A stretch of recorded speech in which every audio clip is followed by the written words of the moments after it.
On the day of our honeymoon departure, he presented divorce papers before me.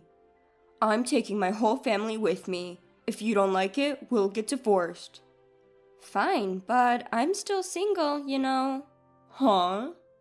I screamed in my mind as he stood there dumbfounded. Take that. My name is Emma, 35 years old, and I work at a real estate company. I enjoy my work and find it fulfilling, and I have been fortunate to have supportive seniors and juniors. On the other hand, my personal life lacks any particular hobbies, and I have never had a boyfriend. I secretly felt anxious. My friends were getting married one after another, reaching their peak at 30. There are only a few of us who are still single. My juniors also left the company one after another, and each time it felt like a stab in the chest. That's when I met Brian through a friend's introduction. He was 2 years younger and had a smile that tickled my maternal instincts. He spoke few words and always listened to my opinion when making decisions. He always prioritized my thoughts. Never having any experience with men before, I quickly fell for Brian's personality. Our relationship developed smoothly. When I mentioned marriage, he responded, "Then let's get married." When it comes to marriage, a dozen of decisions must be made. Wedding ceremony, honeymoon, and a new home to live in together. It's a once-in-a-lifetime major event, so I wanted to make decisions together. But no matter what we decided, he would always listen to my opinion. He wouldn't express his own opinion, just agreeing with me. Brian's personality felt a bit unreliable, and I started to feel dissatisfied with him. There is another thing that troubles me. It's my relationship with my mother-in-law. My mother-in-law's personality was completely different from Brian's easygoing nature. She doesn't listen to my opinions and immediately imposes her own ideas. "Emma, when you get married, of course you'll quit your job and focus on taking care of the house, right? At your age, if you don't hurry, you won't be able to have children. Brian is working hard, so as a woman, you should focus on the family. It's the wife's duty to support her husband." When I went to greet her, these were the first words she directed at me. "The husband works outside, and the wife takes care of the home." She still holds on to such old-fashioned ideas. The truth is, I earn more money than Brian. He doesn't seem to think much about it and has even told his parents about it. But his mother doesn't seem to like it. "A woman who earns more than a man doesn't have any charm. Maybe you can't do any household chores, can you? A wife should be able to cook, do laundry, clean, and take care of her husband's health.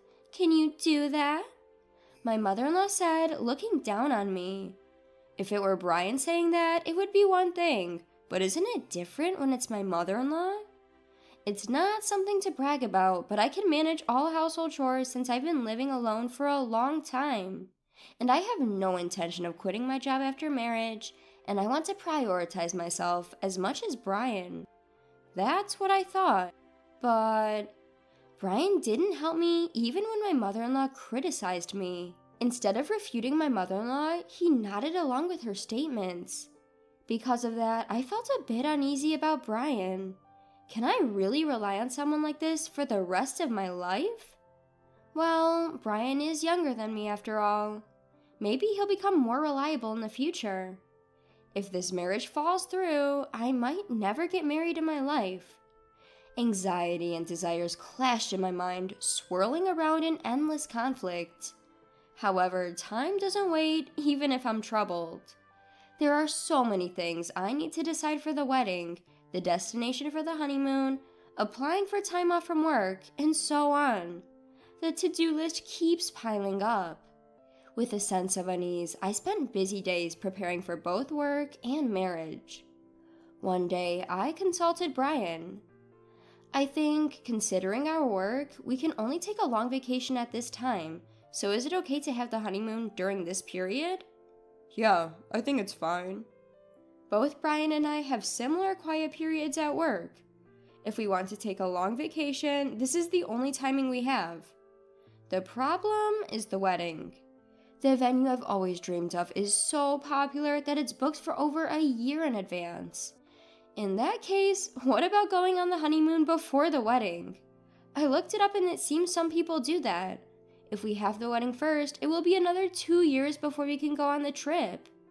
If you are okay with that, Emma, then I'm fine with it too.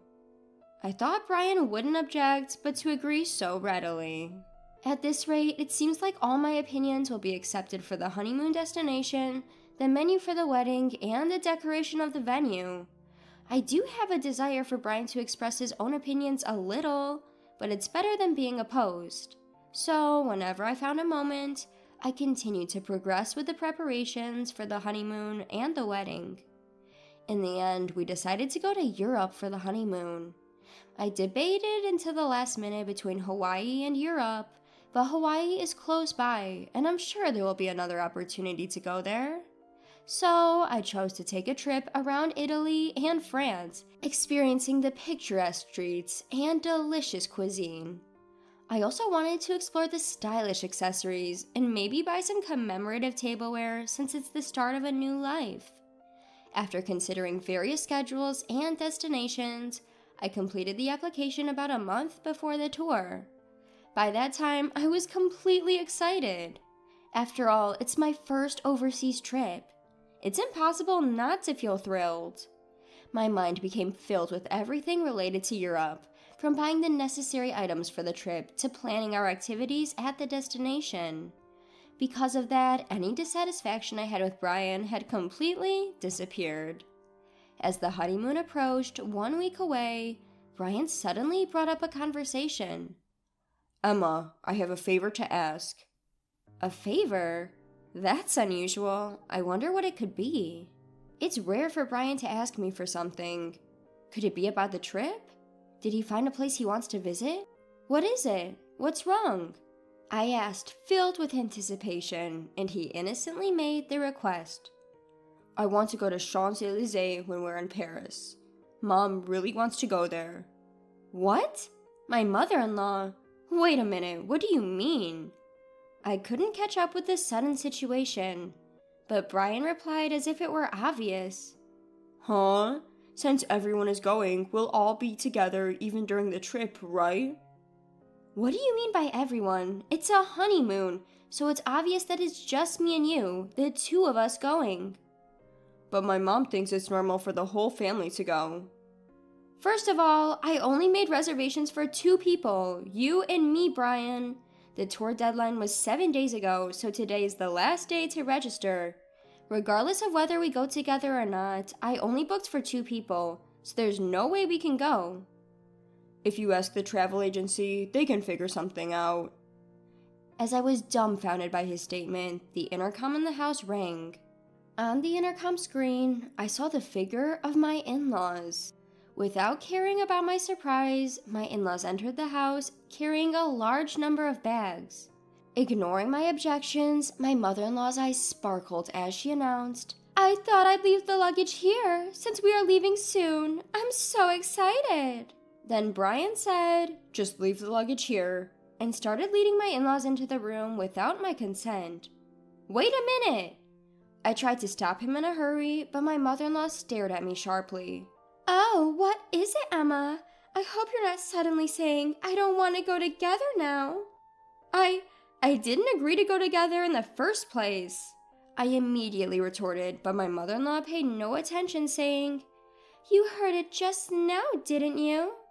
But Brian always thought we would go together with you, right?" In response to my mother-in-law's flattering question, Brian replied with a simple, "Yeah." Taking advantage of his affirmation, my mother-in-law began to deny me. "It's normal for the husband's parents to go on the honeymoon. Don't you have such common sense? I hope you won't have any unpleasant experiences during the trip being with you. Since it's a special honeymoon, we want to make good memories, right? I'll make sure to drill common sense into you during this week before we go on the trip." It's supposed to be a special honeymoon? Drilling common sense into me? It felt like everything was being ruined. I clearly felt my blood boiling. "Mother-in-law, this is a honeymoon, you know? Normally, it's supposed to be just the husband and wife going, right? I desperately held my ground. If I continued to listen to my mother-in-law's side, it would affect the future. I wanted to avoid that at all costs. However, my mother-in-law stubbornly refused to compromise. Not only that, she started to deny me. The husband's parents are supposed to go on the honeymoon together. It's just common sense. I can't believe you dislike being with us. I thought we would become a family, but our common sense is different. You don't like me and nothing seems to match. How sad. As if she had been hurt herself, my mother-in-law lowered her eyebrows in an artificial manner. The end of her words, "how sad," contained an underlying smirk. I was convinced that she was deliberately trying to trap me. That's how certain I was. Even Brian, without questioning, began to blame me based on my mother-in-law's words. Emma, what the hell? They're my parents. It's okay to go on a honeymoon together, isn't it? It's impossible. We've already made the reservations for 2 people. Besides, I've never heard of families accompanying a honeymoon trip, I declared, and Brian shouted angrily, as if picking a fight.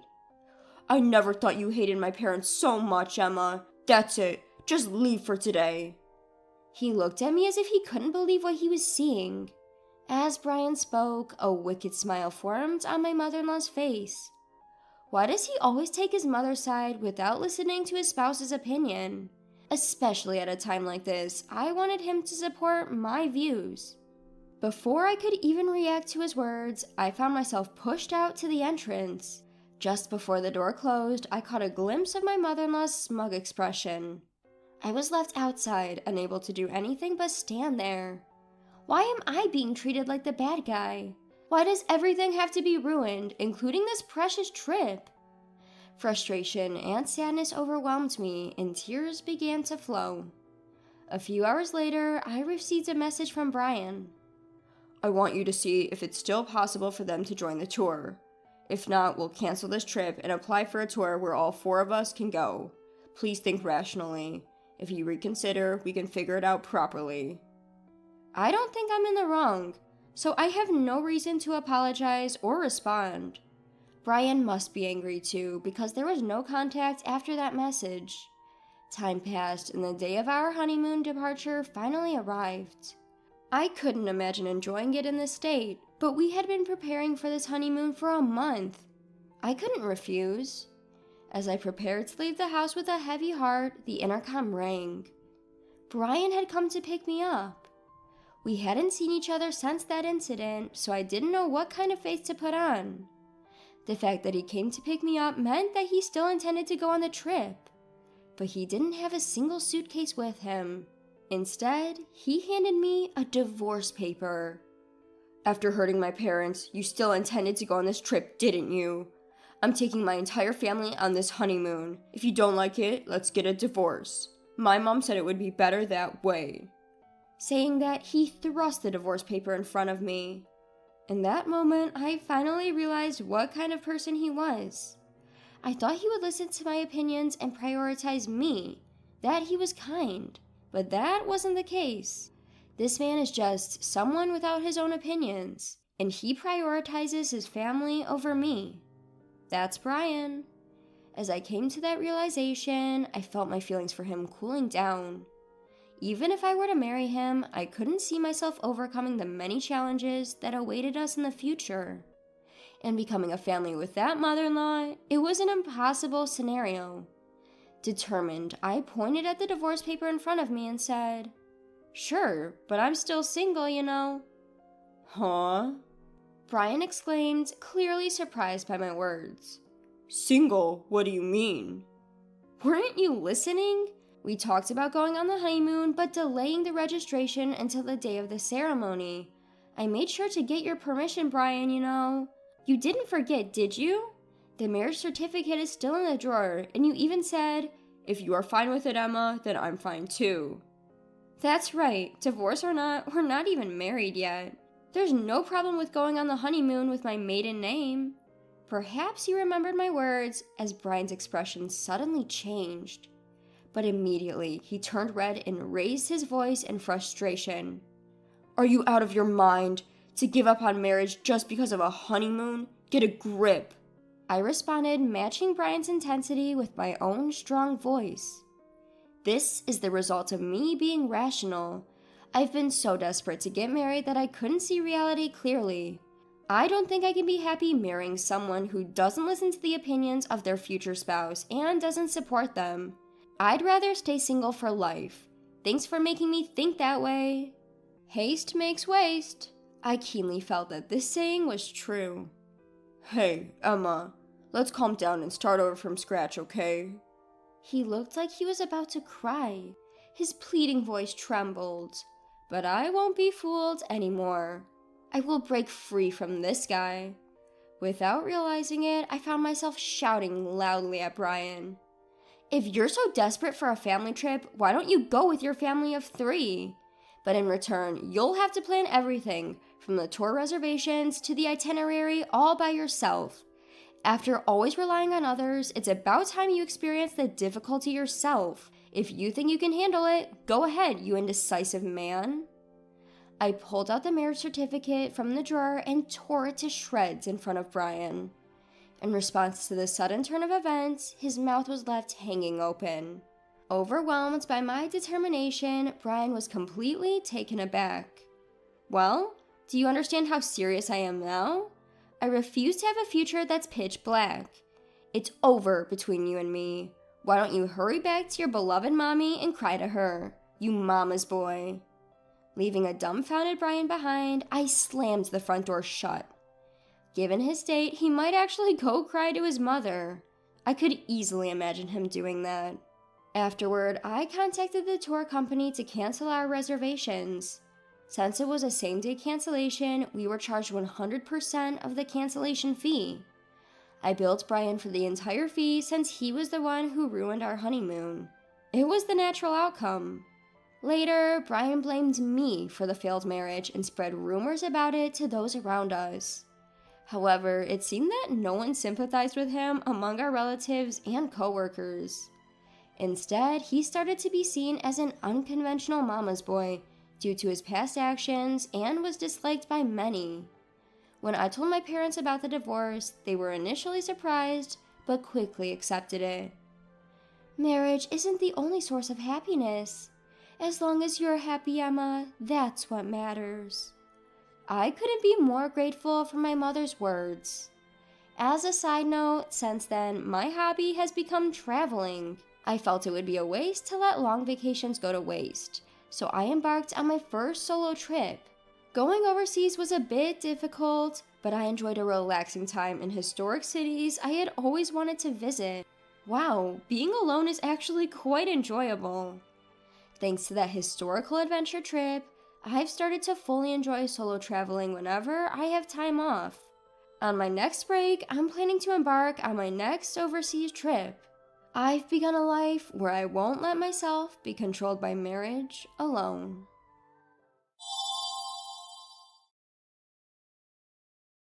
Mommy! I heard my daughter's voice, filled with surprise and panic. In response, I desperately tried to hang on to my fading consciousness, but all my efforts were futile, and I fainted right in front of my daughter. When I came to, I was in a hospital bed, after having been rushed to the ER. My daughter was there, clutching my hand tightly, refusing to let go. I must have given her quite a scare. I was filled with guilt, about to apologize when she spoke before I could. Mommy, the baby in your tummy says they don't want to get erased by Daddy. At her mysterious words, I held my breath in surprise. My name is Linda Williams.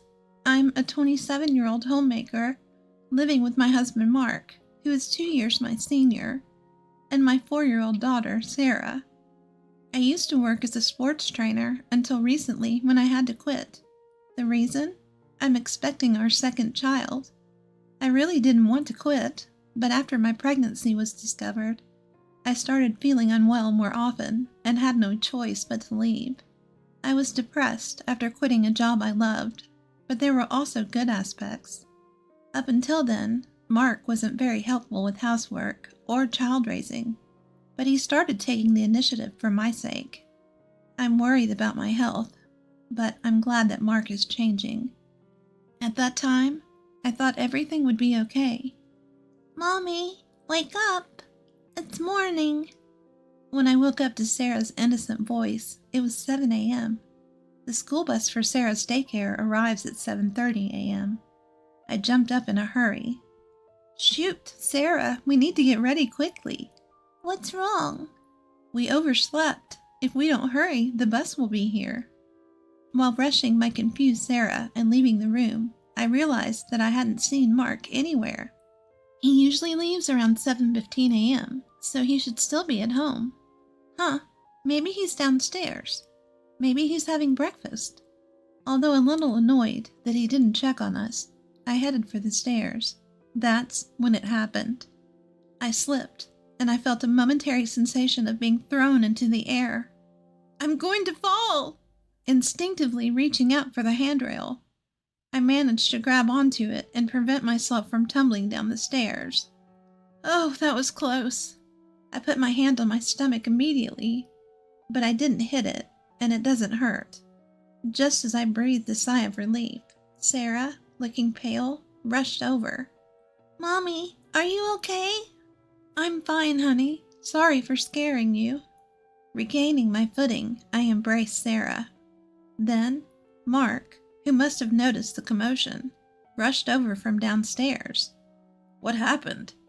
I slipped and almost fell down the stairs. Whoa, be careful.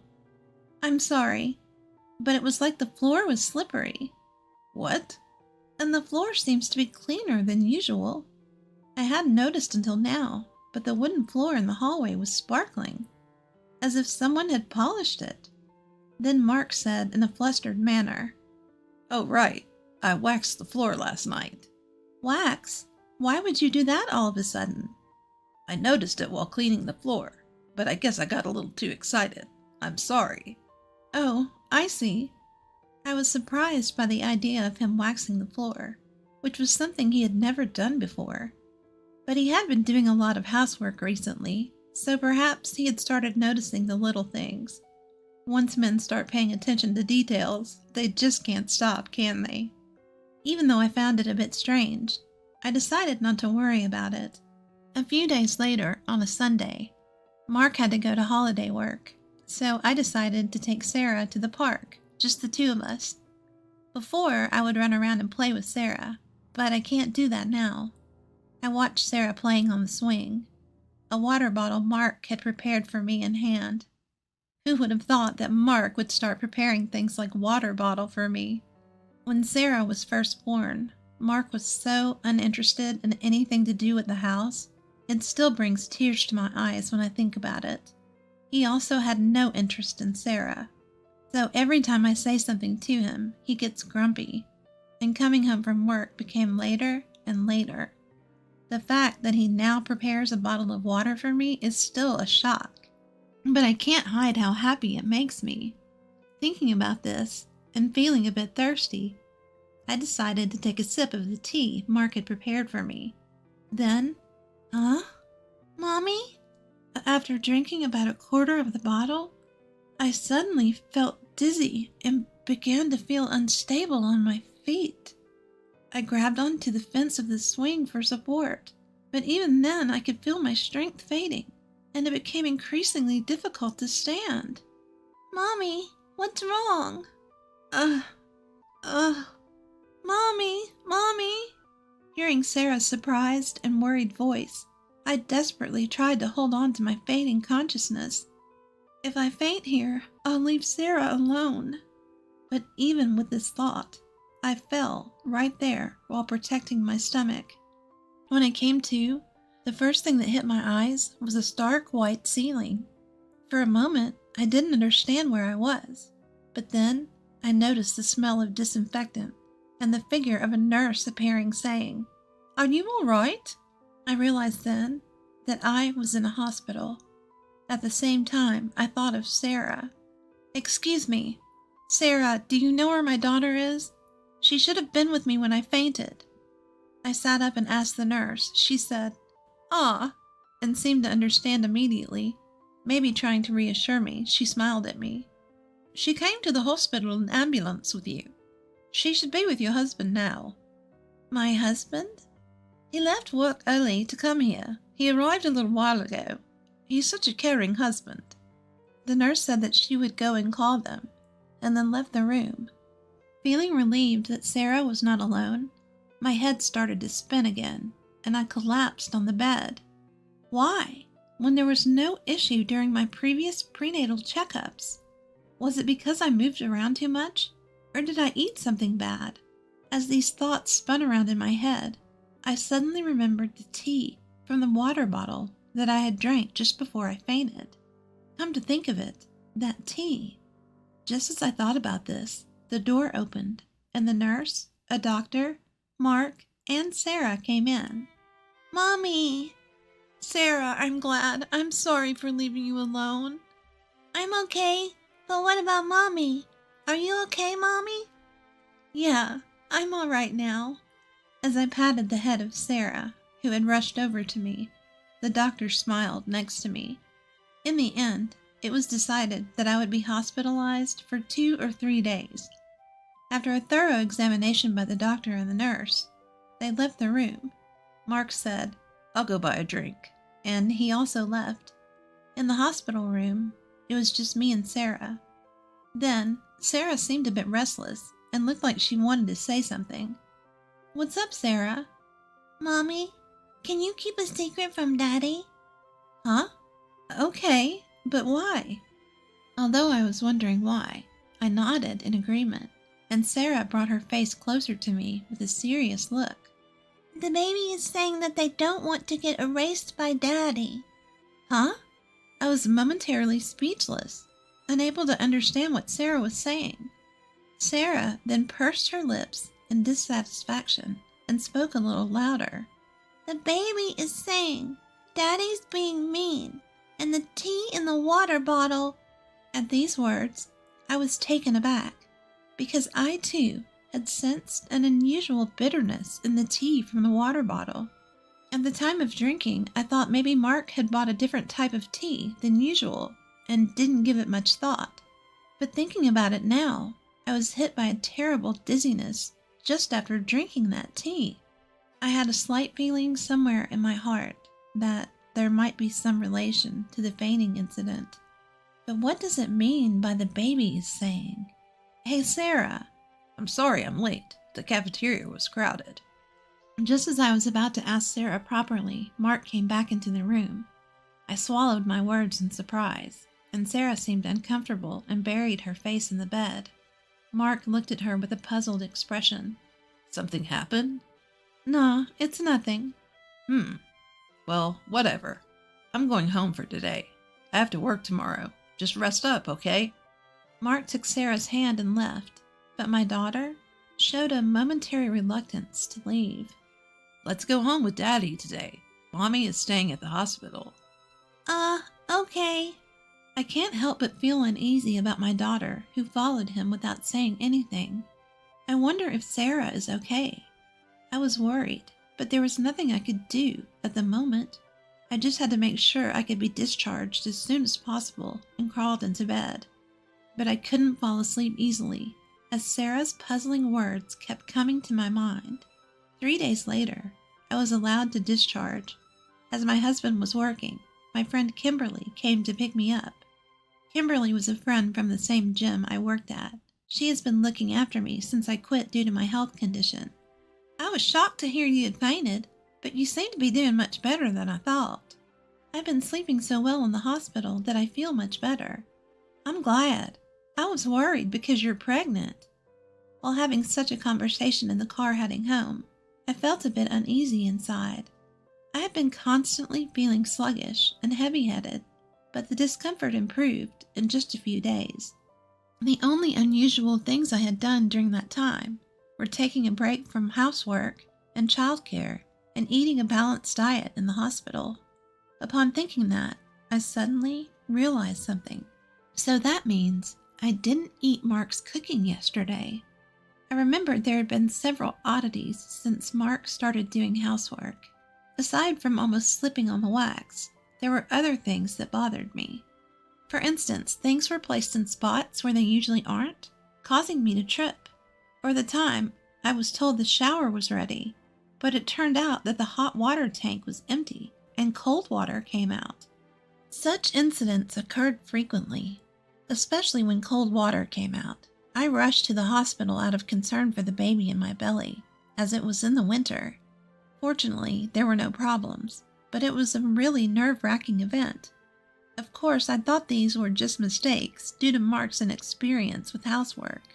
However, reconsidering now, each of them seemed to be something that could lead to irreversible consequences if one step was wrong. "Linda, we're here." Yeah. Before I knew it, we'd arrived at the house. Seeing my silence, she looked at me with worry. "If you're feeling sick, you should say so, okay?" "Yeah, I will." "Well, you should rest for today at least. I'll pick up Sarah, okay?" "Thank you, I appreciate it." As we got out of the car together, I thought to myself that I should talk to Sarah properly once she's back. In the evening, Sarah returned home with Kimberly. She even bought some deli food for dinner and said, "Call me if anything happens," before leaving. She was like a superhero. I silently jumped for joy in my mind. Having dinner with the deli food that Kimberly bought, I felt unusually well, so I decided to talk to Sarah again. "Can we talk a bit more about the other day?" I asked, and Sarah nodded seriously. "Can you talk to the baby in my belly, Sarah?" "Yes," Sarah nodded firmly. It was hard to believe, but I felt that there was no falsehood in her words. "Then can you tell me again what the baby is saying?" "Well, the baby is scared of Daddy." "Why?" "Daddy is trying to hurt us on purpose and separate Mommy and the baby. So the baby is clinging to Mommy with all his might." I was at a loss for words at this revelation. Her words, though clumsy, connected the dots I'd been feeling. Everything that felt off might have been deliberately planned to harm the baby. Feeling this, I shivered. "Mommy, what's wrong? Are you in pain?" "Sarah, I'm sorry. I'm okay." Seeing Sarah's tearful face, I hastily embraced my little girl. And I made a decision, in secret. I have to find solid evidence, or no one will believe this. The next day, after watching my husband leave for work, I pulled something out of the back of the closet. It was a baby monitor we used when Sarah was an infant. If this reveals what he's doing, if it showed what I feared. The thought was so frightening, but if it showed nothing, that would be okay too. With a small hope in my heart, I hid the camera behind a houseplant. Then, a few days later, I mustered up the courage to check it. I can't believe this. It's too awful. What was captured there was something unimaginable, enough to shatter my small hope. And then I made up my mind. I absolutely won't forgive this. A week or so had passed since I saw the footage. I left my daughter, Sarah, at my parents' home earlier in the day. Then, I tidied up the entire house and prepared a perfect dinner before Mark came home. Mark, who finally came home, was surprised to see the lavish meal set on the table. "What's going on? I could have made dinner." "I can't let you do anything dangerous anymore." "Huh? What? What do you mean?" I didn't miss the flash of caution in his eyes. "I mean exactly what I said. What have you been feeding your pregnant wife all this time?" "I don't get it at all." "My health has improved significantly since I stopped eating your cooking for the past week." "What's that supposed to mean?" I had pretended to eat my husband's cooking and threw them all away. When I told this to my husband, he was slightly shaken. Also, when I checked around the house, I noticed the non-slip pad under the rug was missing, and the anti-tip device on the bookshelf next to the bed was removed. I got goosebumps when I found these. These weren't just targeted at our baby. It implied I was also a target. When I glanced at Mark, his mouth was twitching as he tried to force a smile. Now that I think about it, there was a time when body wash had spilled on the bathroom floor after shower, and things fell from shelves. If I'd fallen and hit my stomach, it would have been a disaster. Those are just coincidences, right? Maybe I just made a little mistake. I thought so too, until I saw this. I thrust my phone in front of his face, and when I played the footage recorded on the baby monitor, there was Mark talking on the phone with someone, and his voice was clearly recorded. I get it, but it's not going as planned. It's surprisingly hard to make a person disappear in an accident. Well, two people. It would be best if the baby in the belly could disappear too. Those words from the video sent chills down my spine no matter how many times I hear them. Watching Mark, he was shaking minutely and trembling in silence. Despite being wary, I continued to speak. The person on the phone is a woman, isn't it? Once I'm gone, you were talking about doing this and that. Things too disgusting to even mention. That's bullshit. You're spying on me like this? I'll sue you. How dare you? Do you even understand what you've done? Shut up. Just shut up. No longer able to find excuses, Mark, his face bright red, lost control and lashed out at me. Instinctively, I hunched over to protect my stomach. Just as I did, a loud bang sounded, and the next moment, I heard Mark scream. Landa, are you okay? Kimberly, thank you. I looked over with relief to find Kimberly, who easily subdued Mark and was laughing. In fact, she's a strong woman who has won the national wrestling tournament multiple times. For the day, I had asked Kimberly to stand by in the next room just in case. Mark, pinned down by Kimberly, was already reddening his face and bellowing. You think you're alive because of who? Me, right? Yet annoying demands to play with the kids and help with housework. If you all would just disappear, I could live freely. Just get lost for my sake, you idiot. So that's what you think. But thank you. Huh? Actually, you just helped me a lot by self-destructing.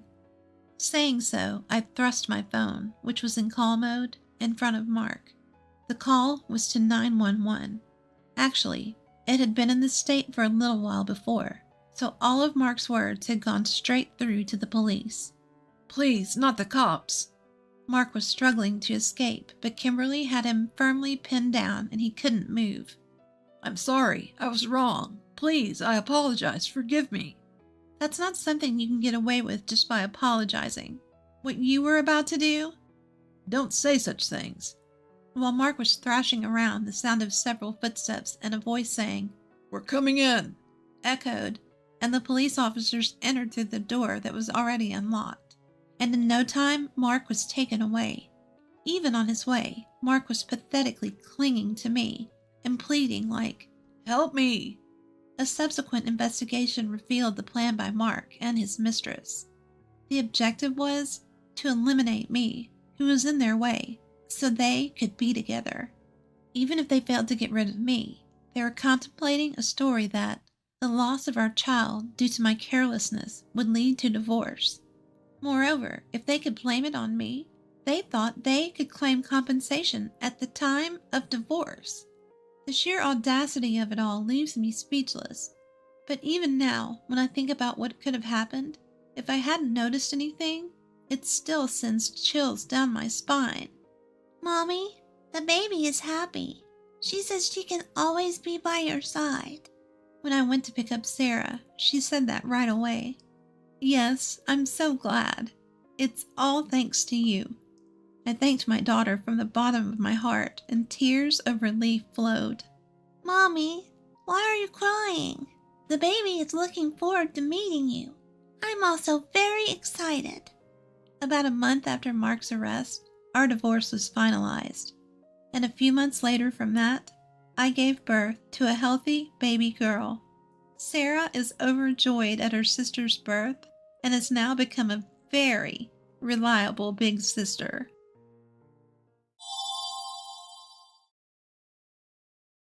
I'd rather live with Mom than you. It was just after midnight on a Friday night. My husband was playing an online game in the living room while I was doing some work I had brought home at the dining table when he casually suggested we should live separately. I was surprised and asked him why. We hadn't been getting along well lately, but I still had the right to hear his side of the story. My name is Megan. It was midnight, the moment I turned 35, when my husband, who knew I was going through infertility treatments, dropped a bomb. It was such a surprise that I went blank. Without taking his eyes off his game, he said, "You just turned 35, didn't you? Even if you got pregnant now, it would be a high-risk pregnancy, so I'm giving up on having kids with you. That's why I want to live separately and live with my mom." What? I don't understand. I couldn't understand how giving up on having kids had something to do with living separately with me and going to live with my mother-in-law. We got married 2 years ago. I wanted to enjoy our new married life for a while, but my husband was eager to have a child. Being the youngest of 3 brothers, each of whom had 3 kids, my husband was constantly told by his older brothers, "It's best to have kids while you're still young and energetic." So we decided to give it a try and began trying for a baby, but a year passed and we were not blessed with a child. One day my husband said, "You should get checked out." "For what?" "Why, we can't have a kid. There must be something wrong with you," he yelled. Although his presumption made me upset, I decided to get checked out at the gynecologist's office just in case. The results showed that I indeed had a problem that made it difficult for me to get pregnant. I had no symptoms and the results were a huge shock. The gynecologist said, "It's difficult to conceive, but natural pregnancy is still possible." However, I felt heavy-hearted to tell my husband about it. That evening, while we were having dinner, I calmly told my husband about the results. He seemed triumphant as he said, "I knew it was you." "But they said I could still get pregnant," I muttered. He glared at me and said, "It has been impossible and it will stay the same." He made his own conclusion again and I was filled with anger. "You could have a problem too, you know." That provoked him to raise his voice. "Megan, it's clear what's going on here. How dare you shift the blame onto me?" With a loud bang, my husband slammed his fist on the table in anger. I shrugged my shoulders with surprise. "You're nothing but a failure. Can't even bear a child." With that parting shot, he headed for the bedroom. Left alone, I started crying, cleaning the dishes through my tears. My husband was just shocked and lashing out. If we could just have a child, we could be a happy couple again. I told myself this and decided to double my efforts in trying to conceive and win my husband's heart back. I started attending the gynecologist regularly. As my knowledge about fertility grew, so did my anxiety. Even though I tried especially hard on my most fertile days, it was always a swing and a miss, and I found myself becoming stubborn about it. One morning, I said to my husband, "Let's try again tonight, okay?"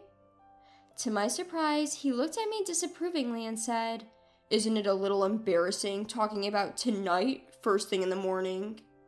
I flushed with embarrassment. Thinking about it, I would find it strange too, but we're a couple. It should be natural. Hiding my complex emotions, I tried to gently persuade him. "You want a child too, don't you?" But my husband retorted, "I don't really want a child. It costs a lot of money. My brothers told me that a real man has a wife and kids, so I thought I'd try. But it's not happening because of you. I have a respectable excuse now, so I don't care anymore."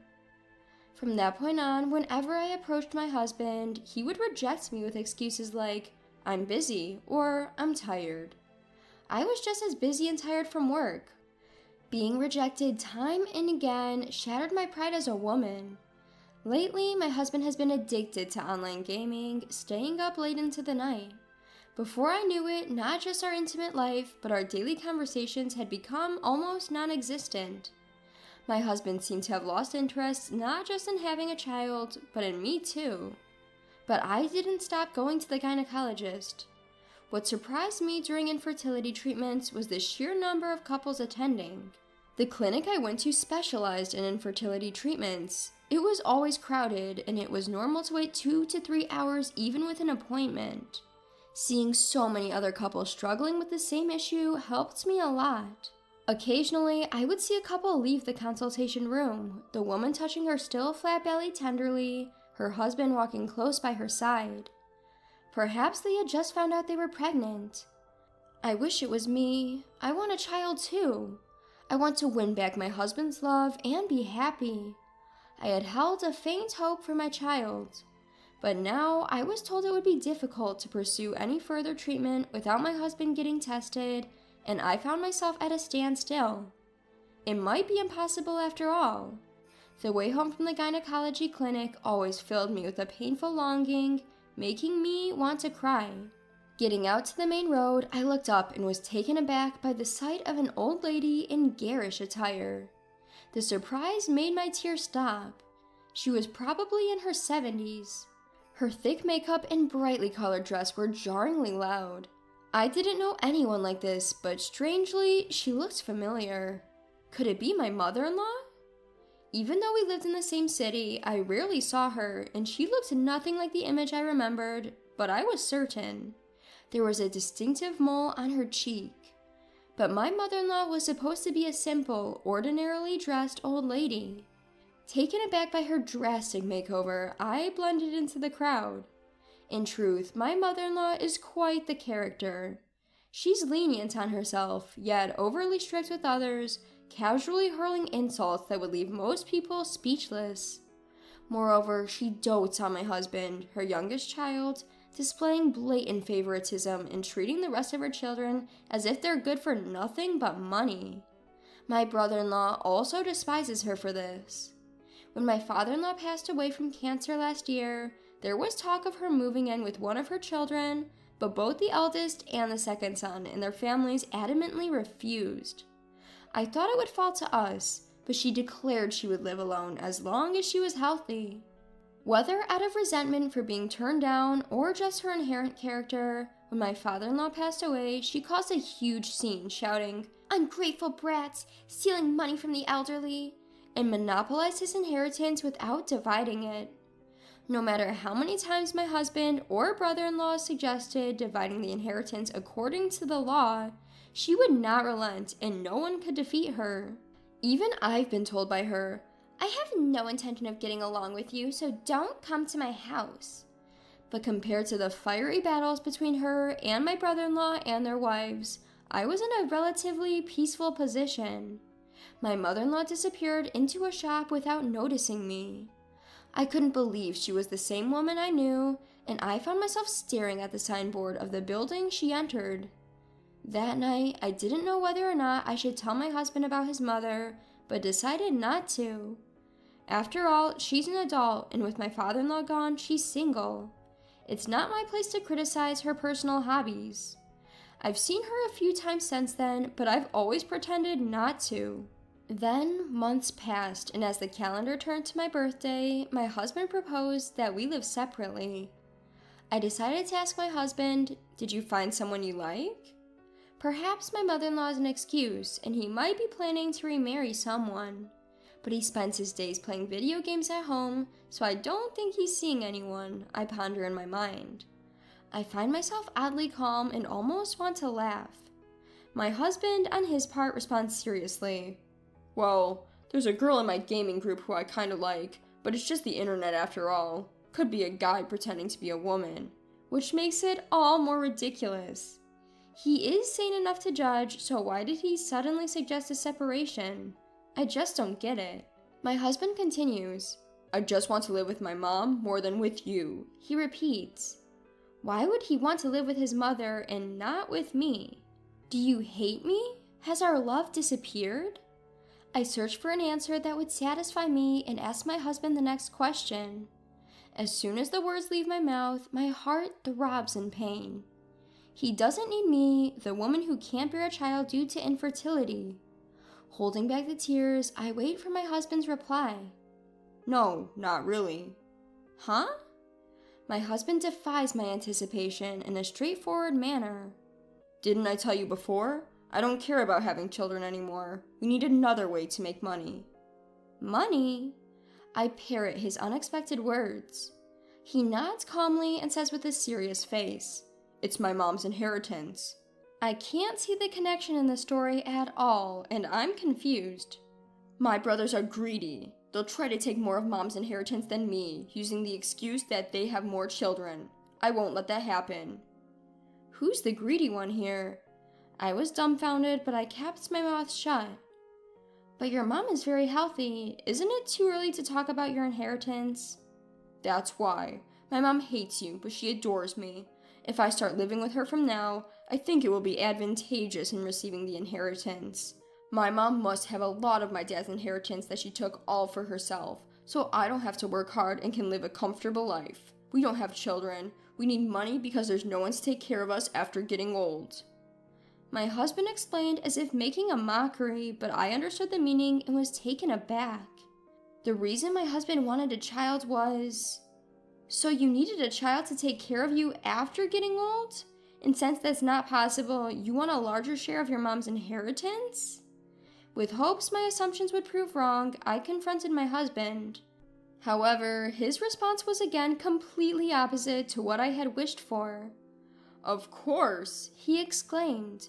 Kids are there to take care of their parents. If I live with mom now, I might be able to take all of the inheritance. I couldn't help but feel the strong blood connection between Tom and his mother, as if it explained everything. He showed no intention to share anything equally. While I was left speechless, Tom continued his monologue. When mom's gone, I'll come back to live with you. You can't bear children, but you can manage the house chores just fine. You serve a purpose as a housekeeper, and you bring home a decent paycheck as a full-time worker. All right, let's get a divorce. My true feelings burst out, cutting him off. Who would accept such treatment, agree to live separately, and then move back together? He's making a fool out of me. I knew that Tom, being the youngest of three, had a tendency to be spoiled, but this selfish plan of his was beyond reprehensible and unacceptable. I realized I could never find happiness staying with him any longer. That was the moment all my love for Tom completely vanished. Let's hire a lawyer to properly divide our assets and part ways. Huh? Divorce? I didn't say anything about divorce. We can just live separately, and hiring a lawyer sounds overly dramatic. Though Tom seemed startled at first, my explanation seemed to sway him. No, you'd feel better as a single too. I won't be satisfied unless we legally divide everything equally. If we get a third party involved to distribute the assets, there'll be no further issues, right? With a smug grin, Tom agreed. Well, you have a point. Fine. If I get a good chunk of mom's inheritance, my life after the retirement is secure and I can even remarry someone else. Just don't regret it. Likewise, don't count your chickens before they're hatched and make sure you don't regret it. The next day, I got a recommendation for a lawyer from a friend who had gone through a divorce and went straight to consult them. I also contacted our landlord to inform them that only Tom would be moving out. I arranged for the movers too. While I was making calls, I could hear Tom on the phone with his mom telling her how he wanted to live together and be a dutiful son. I was secretly shocked he had proposed separation to me without first getting his mother's approval. According to Tom, his mother was overjoyed at the prospect of living with him. She seemed to have some requests or something to ask of him. Just like that, preparations for the divorce proceeded astonishingly quickly. Initially, the plan was to split the assets 50-50, but the lawyer I hired was incredibly competent. He methodically cornered Tom into agreeing to also add alimony, allowing me to take 70% of the assets. If we're separating due to Tom's selfish reasons, I have no qualms about taking it without hesitation. 3 days after our divorce was finalized and my husband returned to his parents' home, I was relaxing in my apartment when my phone rang. It was my ex-husband, Tom. The moment I picked up, he pleaded, "Help me, marry me again." He sobbed. "There was no inheritance at all. My mom has been blowing all her money on male strippers. She's penniless now. What's worse, she's drowning in senior citizen loans and has mortgaged her house." "Oh, really? That's tough. Your mother is addicted to those strip clubs, isn't she?" I chuckled. I'd seen my former mother-in-law disappearing into those strip clubs. The prices on their billboards were shockingly high. I've seen her go in several times, but there's no doubt she spent a fortune there. Ever since Tom got hooked on online games and stopped showing up at his parents' house, his mother got sucked into this club scene. She spent all of her late husband's inheritance and her retirement savings, and now she's taken out so many loans she can't make ends meet. Why didn't you tell me if you knew? I told him I don't intend to meddle in people's hobbies. I never stopped you from playing video games, did I? Tom was at a loss for words and changed the topic. She asked me to take out loans in my name, but that's impossible. Give me the money from the divorce settlement. If we remarry, it'll be our money. No. Why not? You love me, don't you? Your husband is in trouble. I did love you when we were married, but when you suggested we separate, all my feelings for you disappeared. It's obvious you're only after my money now. Why would I get back together with you? That's not fair. Mom's demanding my entire paycheck. She says it's only natural for a child to support their parents. She was always kind to me. Tom whimpered pitifully, but his belief that he should always be in the center of attention and that everyone else should cater to him was the same as his mother's. They really are 2 peas in a pod. They brought this on themselves, and I don't owe them any help. We're divorced now, Tom. We're strangers. Please handle your family's problems on your own, I said, smiling brightly. I ended the call and blocked his number. Then I called each of my former brother-in-laws. It had only been 3 days since the divorce, and I'd planned to let them know when things calmed down, but it seemed better to tell them sooner rather than later. I relayed everything Tom had told me about his mother and the circumstances surrounding our divorce. My former brother-in-laws sympathized with me and promised to give Tom a piece of their mind. Later, I heard from one of them that Tom's brothers had stormed his parents' house, causing a huge commotion. I heard it briefly from my former brother-in-law. After Tom's call, I changed the locks on my door just in case, but I decided to move after all. It's better to completely cut ties. While I was looking at various real estate listings, I found out that his parents' house was for sale. I could ask my former brother-in-laws what happened to Tom and his mother, but I decided not to concern myself with it. I'll look forward and sever ties with the past. I'm thinking of moving to a pet-friendly apartment and enjoying a leisurely, free life, perhaps with a cute cat. My husband, who can be misogynistic, always seems to look down on me as stay-at-home wife. He would threaten me with divorce the moment I try to speak up for myself. Try me and we're getting a divorce, he'd say. One day, I found out about his little secret. From that moment on, I lost all the respect I had for him, and I decided to change. I am no longer the submissive wife that he can look down on. With the divorce paper he prepared in my hands, I began my plan to get back at him. My name is Megan. I lost my father when I was in high school, and since then, it's been just me and my mother. Thanks to the money my father left us, I was able to attend an IT vocational school and somehow managed to enter the workforce. Finally, I can pay back my mother. Just when I was beginning to stand on my own feet, my mother passed away from a fatal heart attack. Left all alone in the world, my savior appeared, who is my current husband, Scott. After I started working at my current company, Scott took it upon himself to guide me, a novice in the corporate world. He was there for me when my mother died, voicing his concern for my mental health, urging me to rely on him more. From that point on, I turned to Scott not just for work-related advice, but for personal matters as well. Scott always seemed to be there, leading the way for me. Megan, you really can't live without me, can you? He would say that frequently after we officially started dating. And then he proposed. From now on, I'll protect you for the rest of our lives. Let's get married. At Scott's suggestion, I quit my job after getting married to become a full-time housewife, maintaining a sweet home so my husband can go to work without worry. This became my new job. However, living up to Scott's high standards was tough, and I struggled to keep up with his expectations and household chores. Hey Megan, what were you doing all day? My husband would question, to which I would reply meekly. I cleaned the room, did the laundry, aired out the comforter, and then I went shopping for dinner. I spent some time making beef stew. How's the taste? It's okay, but did you really clean? Huh? Why?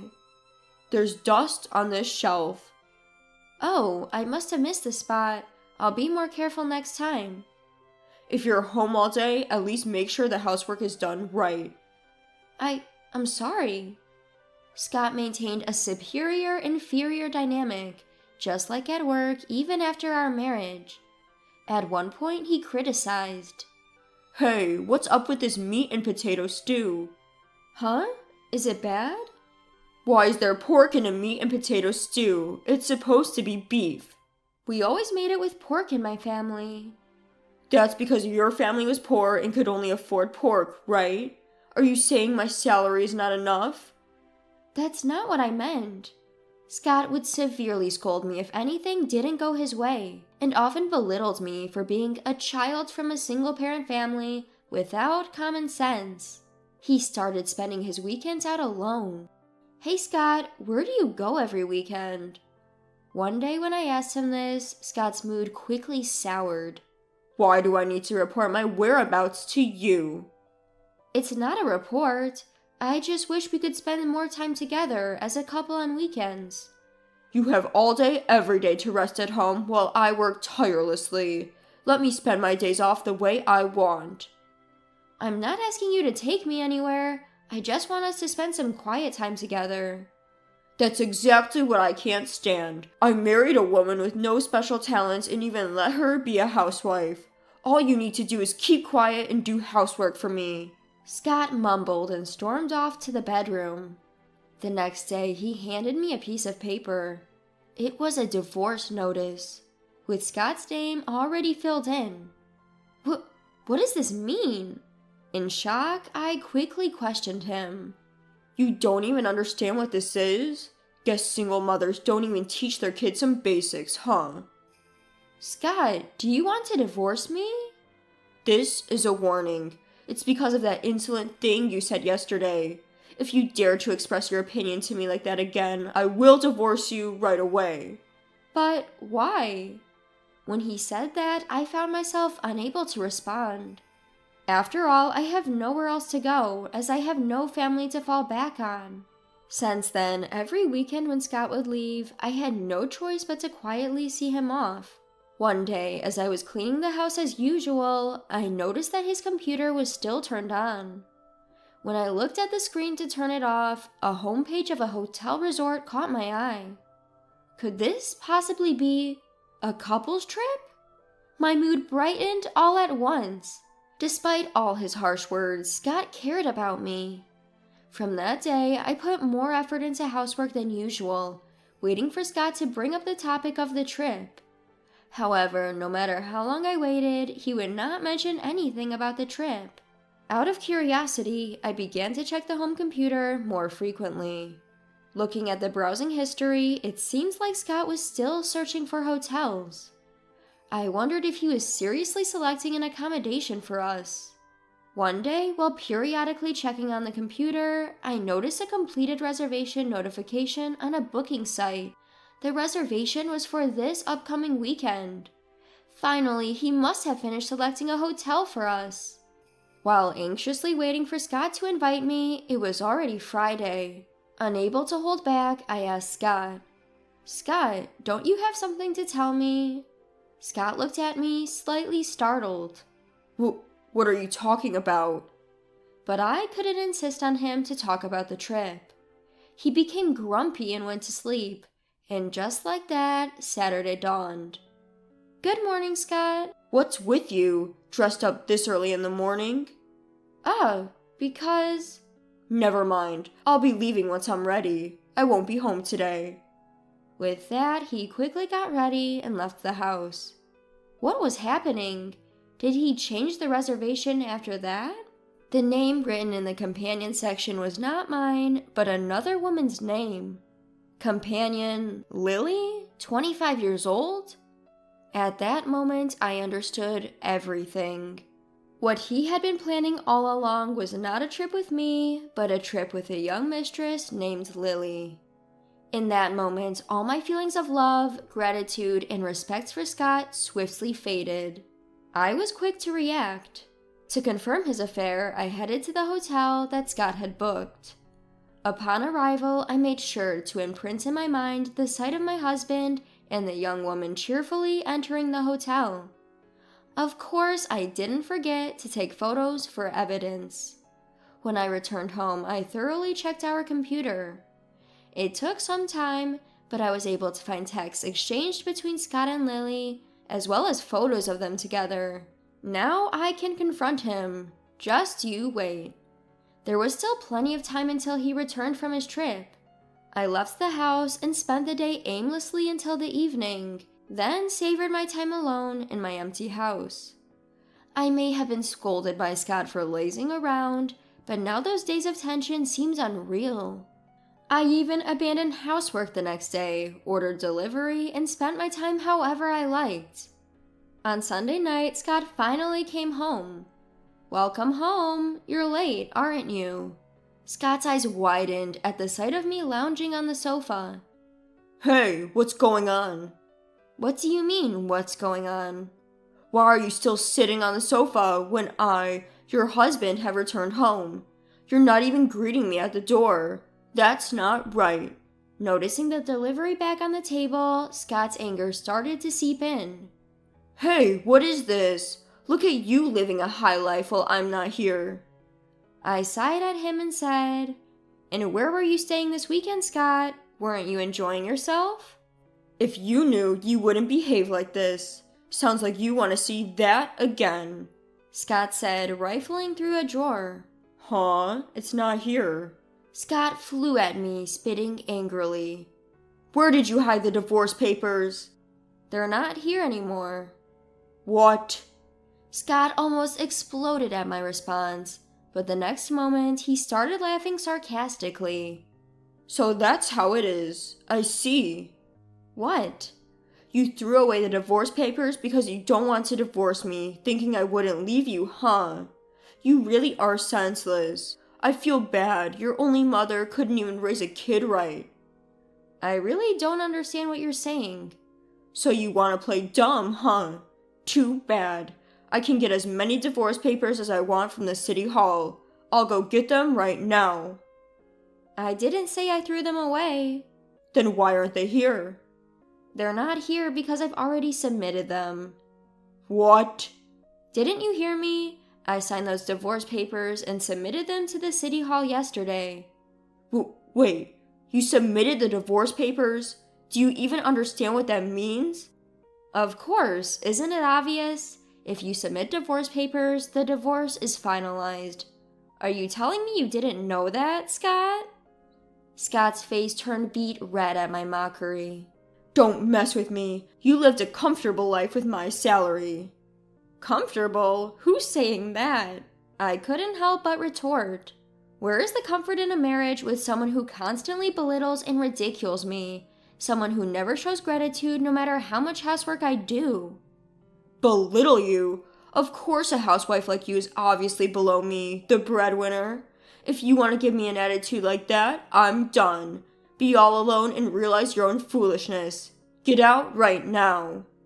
Scott kicked me out, yelling and ranting. Expecting this, I had already packed my bags. It was a good decision. I picked up my suitcase and proudly left the house. On a whim, I rented a weekly apartment and spent the night there. The next morning, I looked at my phone and saw an overwhelming number of missed calls from Scott.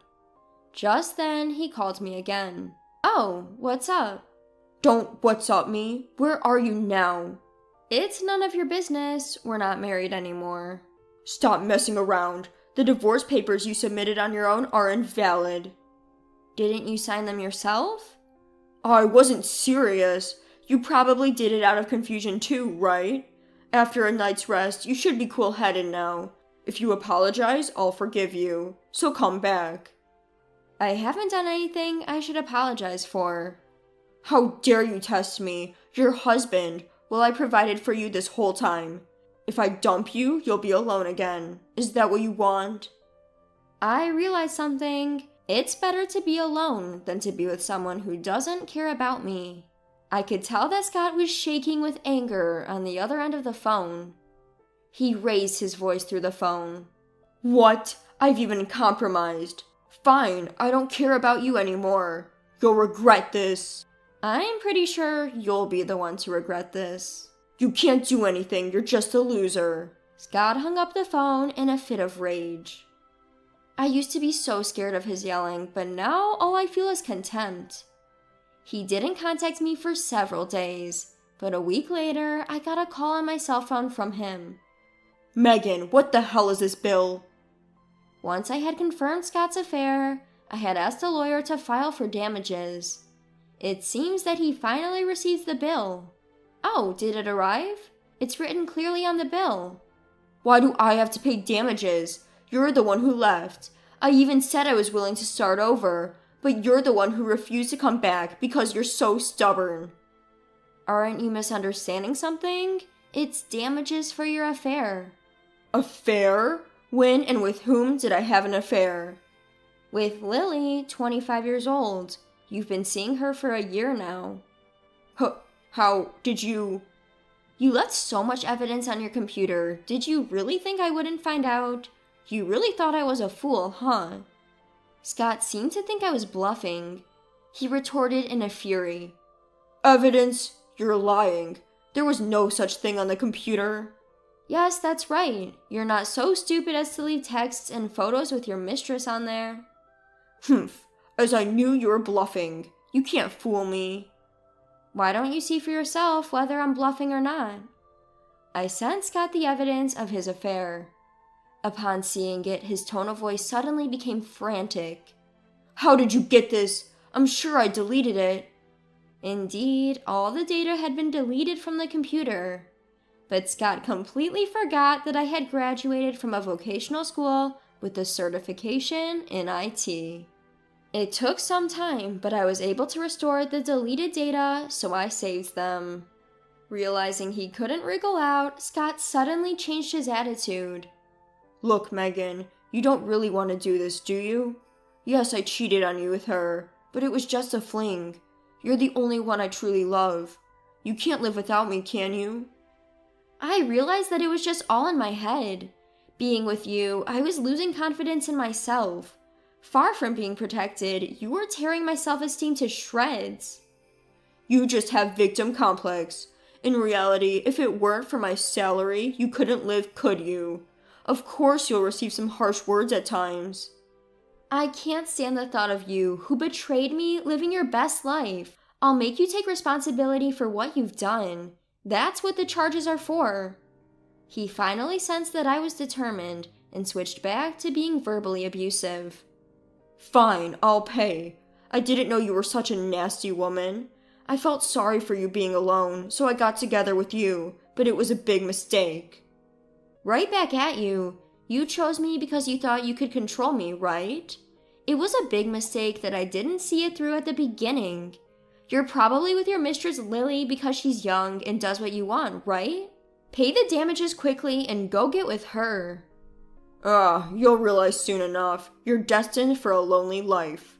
Scott, although putting up a big front, transferred the agreed upon amount of compensation to me, as required by my lawyer. However, a few days later, he contacted me again. Megan, can you return some of the money to me? What? I couldn't help but raise my voice. I've never heard of returning a compensation fee.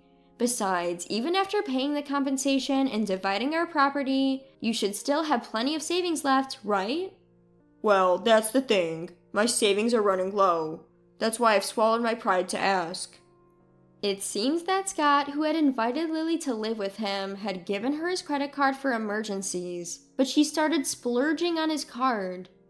Now that Lily had nearly depleted all of his savings with her spending, he was desperate enough to turn to me for help. Exasperated, I told him, I may have been stupid to not see through you and marry you, but you're equally foolish for not noticing your mistress's splurging habit until after you gave her your card. I realize now that you're the only one for me, Megan. You must feel lonely being single too, right? Gosh, will you grow up? Do you think I'm going to be single forever? No, don't tell me. You found someone else? No, and can you not compare yourself to others? Well then, what is it? You don't have a family anymore, right? With the money left by my parents, I've started a new business. Now I'm blessed with great colleagues, and I hardly have time to feel lonely. You, with no special talents, starting a business? Are you still saying that? Can't you admit it already? Your words are ruining the people around you. Me? Ruining? You look down on others until they lose confidence and spoil your mistress until she gets carried away. Unless you change your selfish behavior, neither you nor anyone around you will ever find happiness. With that, I firmly rejected Scott. After that, he never contacted me again. He probably realized he could no longer look down on me now that I was successfully running my own business. Rumor has it that Lily dumped Scott right after using up all of his savings. Scott, who could only see his partners as less than him or spoil them without being able to build a solid relationship, will likely have a hard time finding a lifelong companion. If anyone is destined for a lonely life, it's Scott, not me. With that thought in mind, I devoted myself to my work once again today.